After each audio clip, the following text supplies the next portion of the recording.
which is like right up there with the top folks, you know. And I'm absolutely not a fashionista, so it was news to me working with these people. We've also got Central St Martin's College, who are fairly prestigious in the art world, who would do a ceramics course as well. So how are you teaching ceramics through OER? I can't. Exactly. Yeah. Exactimo. And what we have realised is we're tussling with this as well, and we think it's one of the things the art community in general have got to give to the OER community, because the OER community is now getting into the importance of process as opposed to content, and the arts community has always been about process, not content. So it's a nice marriage to bring the two together. We've also noted another similarity between arts and medicine. Medicine's also about practice and process. It's no good being good at an examination if you can't do the actual practical stuff. So arts subjects are in that same box. So the way we're going about things is very much based on practice and process. And in a way, how it's going, it's a bit experimental, but it's almost like the content is following the process we're looking at. And wouldn't claim that it's a nice, tidy experience. So what we're doing is like a twin-track approach. The OCW model that MIT pioneered is really good for introducing beginners to the concept, because it's not going outside their comfort zone. They already know what the course outline looks like, syllabus, aims and objectives or outcomes, and all that kind of stuff. And we're doing that, right? But with arts, you know, you're going to have gaps where the practice occurs. You're not necessarily going to have 10 lectures. Right. You might have one lecture and then a whole load of process. So this is where an existing initiative in the organisation that was experimental has come into play, and that was an initiative that Chris started as part of his teaching fellowship, and that was called Process.Arts.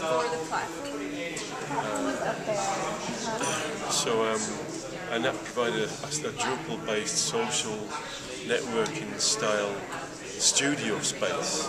Okay. Do you want me to talk about that? Which we can talk about right now. So I'll give you and just to give you one more bit of information, we're already playing around with the architecture for this, because traditionally in the UK, the emphasis has been on technical issues. Interoperability standards, learn objects and metadata, and as important as all that stuff is, it's kind of drowned out the other stuff. So we went initially to have a repository, but we quickly realised a repository, a technical means for storing content, wasn't going to be enough, as important as that is. So what we've dreamt up, and that was our poster presentation yesterday, is this notion that you need an ecosystem, and other people are using the same language as well. And so it's very encouraging for us, you know, we're all getting into the same conceptual space.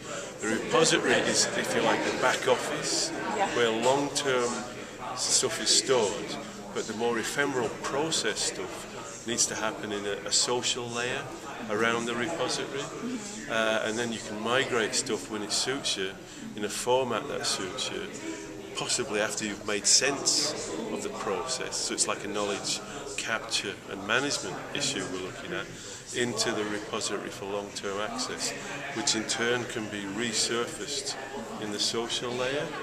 So that's the kind of the architecture, techie stuff. So if I hand over to Chris, and I will then with you in. Okay, so I'll just give you a really quick introduction to Process Arts. So this, basically in 2007, I started documenting students and just asking them to talk about their work. And I found that they were very articulate and they would be able to describe their work really well.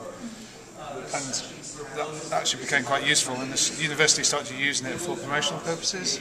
And I thought, well, there must be more use than promotional purposes to this. So rather than asking the usual questions, I started asking questions that potentially wouldn't be very useful for promotional stuff, but would actually be useful for students to share from each other. So basically I started a secondment and then later a fellowship in order to develop an online community where students and staff from the University of Arts London, which are the 6 colleges, could share content together. Wow. And this has been up and running for just over 6 months probably. It's on the UAL server, so all the videos are uploaded directly onto the server. They can also embed YouTube videos as well. So yeah, you've got anything from, these are all the recent posts, so you've got students filming students, which is quite nice. So again, this is a student, Anna, who's done a whole series of videos actually, because that's with artists, which is one of the good things that we can try and capture, is that this is what they like to do. They like to document everything, and this is what they're asked to do as well. They're independent, they're asked to be independent studies, and to document all their processes and present that and publish it in some sort of way. So they have sketchbooks, and a lot of them do it through media as well. So we've got all this potentially already ready-made content, and all this is actually really useful because also what students do, and practitioner artists who are also their teachers, we have crits. So we sit in a group like this and they exchange ideas about what they do and how they work. So as you can hear, this is a student. What is that? He's sort of playing around with foam, basically, and he's talking about why he's playing around with foam. And what he's actually he basically goes through his old reasoning for what he's doing. And this is working up towards the end of his end of year show. So basically, students can log in, go up here. So any student, that's the 6 colleges, can log in, upload content. Anyone can view it. Also, we've got Open Education resources here that are all got Creative Commons tagged so they can download videos and repurpose. And are all those students openly licensing their videos? We're kind of... You're working on that. Yeah. Alternative, yeah. We're kind of not... Well, Yeah. I'm trying not to worry too much about the licensing because that can block the students. At the end of the day, they just want to put stuff out there. Yeah. And if they do, that's not... confuse it too much. So, but we've also got instructional videos. So, for instance, we've got bronze casting, sand casting, and these are where the tutors are actually talking through the process. So the students can see and read all about these quite complex processes. So when they come to have an idea and do a bronze cast or something like that, they can maybe say, well, actually, I need a few more days for this. Or when they enter the foundry, which is quite a complex place, they've already got a pre-knowledge of knowing what they're doing. So this is quite instructional. So we actually talk through the whole process. Wow. And after watching this, how proficient would people be in the process? Well, I uploaded, originally we did the first sandcasting ones of these and they uploaded to YouTube. And I think each has had over 40,000 hits, each video. But loads of comments from people saying, I'm all over the world, and I've been trying to work this out in a book, and I just can't get it. I've watched the videos, I've got it. Wow. So it's fantastic, yeah. This is what happens. So, Michigan is based in health sciences and medicine, and so our videos have been able to contribute to deeper learning in the classrooms, in the clinics, things like that, and that's exactly the same thing. Yeah. And comments on here, you've got students commenting at 12 at night, 1 o'clock in the morning. I mean, really in-depth comments as well, really talking about their work. And, so it's quite nice to see that. And then you've got just kind of random observations really from around the studios. So if I just go to maybe most viewed. So for instance, we've got the life drawing class here, which is again quite difficult to film in the life drawing class, but if you've got the permission of the model, and if you can film it in such a way that's sensitive to the model, you're not getting the model in there too much. So when actually Lawrence starts drawing here, the model's just out of view, but you can still see everything that the practitioner, who's an artist, who's a teacher as well, is doing, and all the students that are in this class, and a lot of the students that weren't in this class, watched this, because they were like, oh, I'd like to see how Lawrence did that. They had other tutors do it. And also a lot of the students said it was really nice going back to review this. Obviously the internet's not working. Yeah, it's poor in this area. The whole hotel has been. But you just stop drawing in a minute, which is quite interesting. I'll just leave that playing with the sound down. And really, this has come out of pretty much no funding. Well, no, some funding, limited amount of funding, not in regards to the big funding we're getting for the ALTO project, which is more of an official project. If you like. This is more like the sort of what John was talking about, this sort of outer layer. And this is the stuff that's coming out naturally, along with the blogs, along with the other websites. These are the things that are surfacing through a need. And I think what ALTO is going to do is suck all that in and take sort of cherry pick the really useful materials and also start to then compile those as maybe learning objects. So in a way, places like Process Arts will become a laboratory for exploring how to sort of document this sort of stuff. So sorry, go on. I was just wondering, how come you limit the ability to upload just to the 6 students of the 6 schools? Well, at the moment, because we start small, it's a no-funding project. Okay. So I'm relying on the generosity of the university and letting me use the server. Oh, I see. Also, in regards to, I've been limited paid to monitor this. So at the moment, I'm doing a lot in my own time. Okay. So that would be a lot of yes. So unless someone's going to fund it. Right. And allow it to be, I would love it to open up. I'd love it to include all the artist studios, more universities. I think that's our next step. Yeah. And I think with the help of ALTO and the integration of the whole ecosystem that John was talking about, we can potentially do that. We've potentially got a business model that we think is quite intriguing. It fills real needs, produces learning resources. In fact, it's not too far off what that guy from Brazil was saying. I don't know if you saw his presentation. It's like enlightened self-interest. Sorry. And we're quite excited about this because it's only 6 months since we started going. So so you have all of this stuff in and it's like the process is actually going to create the content. Right. We're going to do some old style OCW stuff to satisfy the conditions of the grant, which must be complied with, and that's valid as well. But we're learning loads as we're going along. So this notion that the process is the content, and from that you can actually generate formal content is a really intriguing one for us. So we also think it's potential. There's a number of interesting business models. One is that what we're looking at is classical knowledge management techniques, which is identifying and capturing knowledge, which is going on here. And then you've got the issue of formalising knowledge for long-term access by the institution and the disciplinary communities, in this case very varied disciplinary communities, drawing, sculpture, photography, etc, etc, etc. If this works for what might be called a bunch of arty types, right, it's got potential for application elsewhere. Yeah, so we're quite excited about it.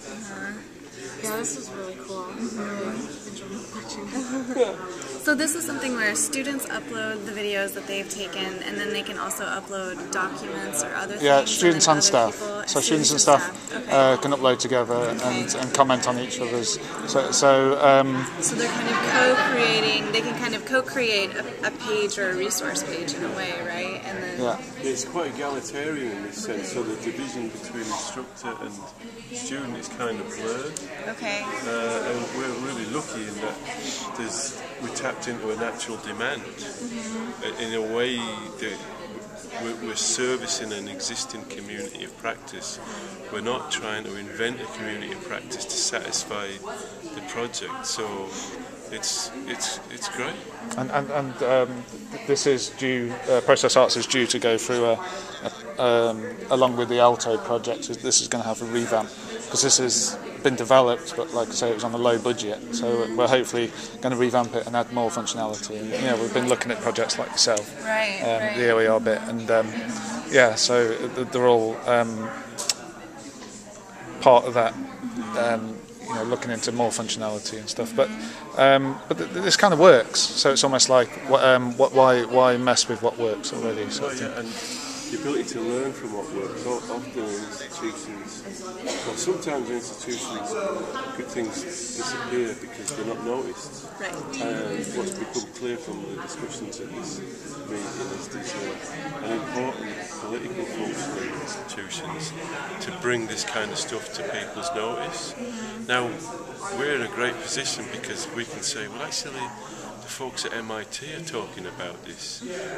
We're definitely going to use the MIT panel discussion from yesterday to back up the case that we're making, because they were saying all the things that we've been saying internally. The folks that we work for, the Educational Development Unit, they wanted to improve and enhance the educational culture of the institution. Well, that's exactly what the MIT folks were saying yesterday. So this is exposure to the OCW movement, the OER movement, is actually having a really potentially very positive effect on those institutions like ours, because this is, how can you argue against what's going on here? Right.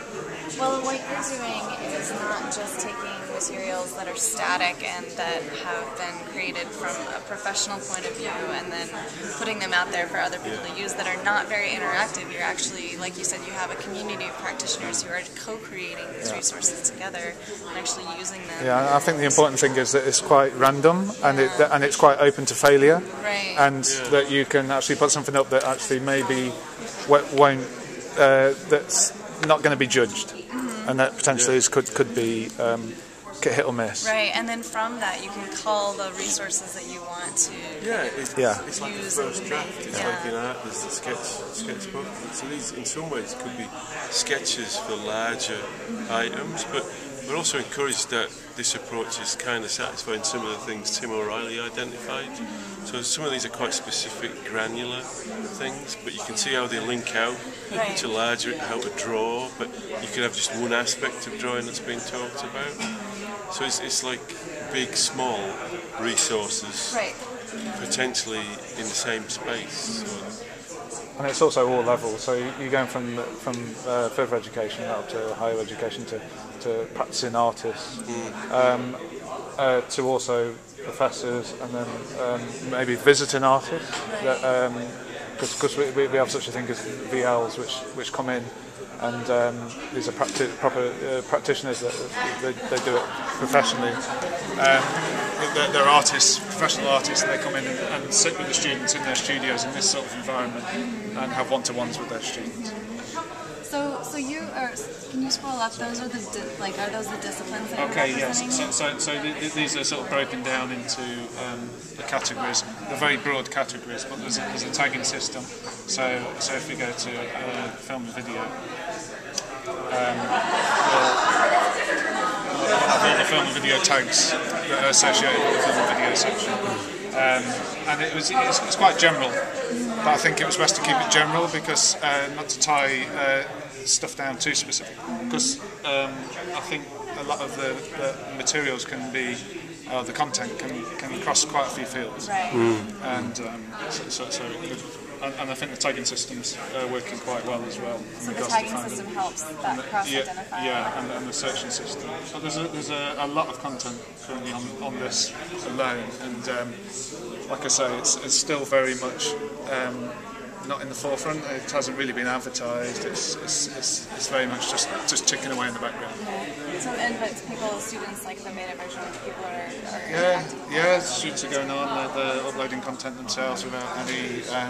I set up a help thing on this, and I've got a phone and Mobet.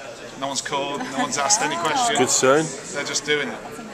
And this is simple enough that people can just jump in. it's so simple, and I think that was the key. Yeah. And people have said that's been quite a positive thing about the simplicity of it. Are you getting a lot of outside visitors to watch the videos? Yeah. There's I've got statistics and I've got analytics on, and there's lots from all over the world as well, which is really interesting. Obviously, with the Google Analytics, you can. Are they mostly coming to you through search, or are they coming directly to you? Well, sort of half and half, really. Oh wow. Yeah. So it's pretty down the middle. It's got a lot of word of mouth, I think. A lot of word of mouth. A lot of students. Someone from India emailed a teacher from the school and said, "Look what I'm doing. I put my work on here." I suddenly got 400 hits from India just in an hour or so. So it's like because the teacher then emailed it to all those students, and that was really nice for them. And they started commenting then, because anyone can comment on the post, which is quite nice. But obviously, I need to sort of okay the comments from external. Right. The internal comments go up straight away. Okay. Yeah. So you still, so when you log in and you have a profile, do you identify as a teacher or a student, or? Not at the moment. So for instance, if I can navigate to, so my profile's here. I click on my name. It will give all my details, and then all the contents associated with that user. So if someone's following me as a user, that's the content that I've submitted. So it's quite good. And that's the same with all the students. Yeah, it's like a portfolio as well. Yeah. So students can do the same. So it's up to the students how much information they want to put on, or not. And I think it's quite nice just to not push that, because they can be. They can put as little or as much as they want, and that goes back to that idea of not being too formal. Right, and you're really like that. Those are all those potential barriers to interacting with something like that you're getting rid of. You start interacting and working with it, and then see kind of how it evolves. Really let it be organic. Yeah, I'm also not being too fussy about the content that goes, because sometimes content goes on and I think, it's kind of, I can say, no, that's okay, it's got relevance. I've sort of learned something just watching that, and so I think it's quite nice just to let things be and let them happen. So I was left after we talked at the poster session yesterday, wondering a bit about as the collection grows. Is it the role of this ALTO? Is it ALTO? I remember right? Yeah. To help people browse their way into the collection.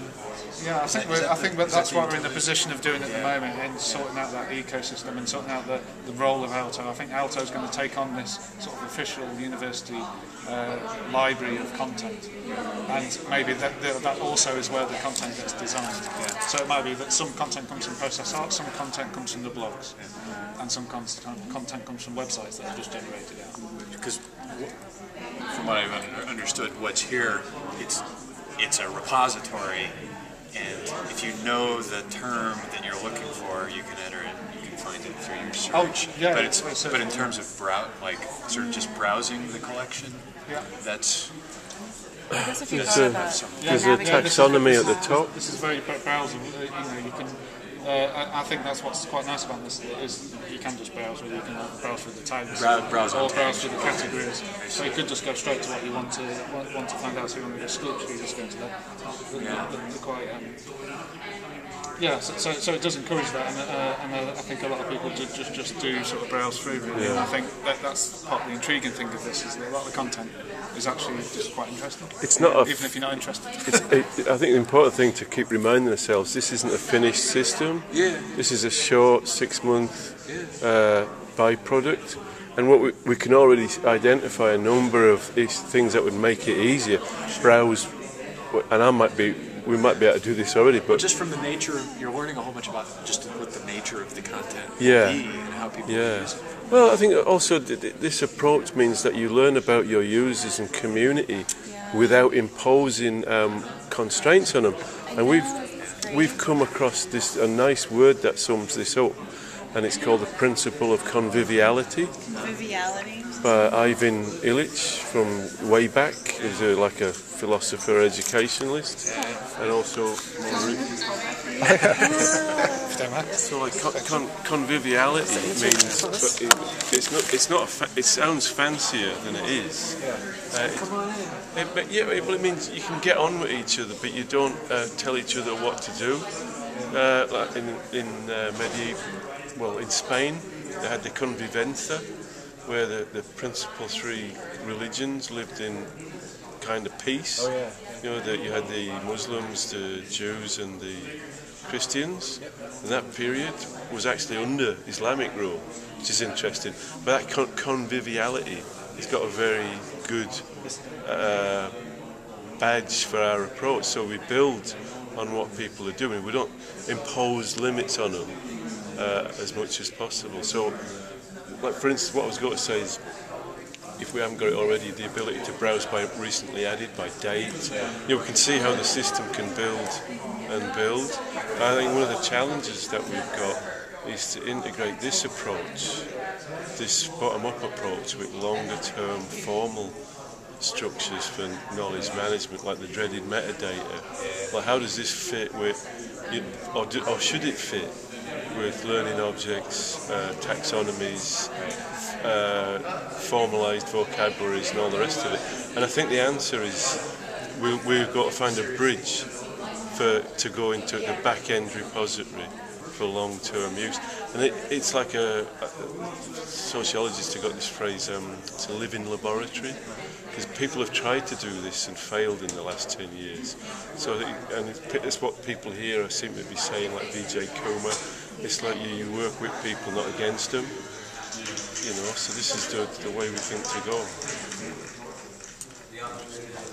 Who curates the featured thing, or is that an algorithm that just? Well, I think these are all things that are we're just about to put this through a new phase of development. This was developed over a year ago now, and it's been up and running for about 6 or 8 months.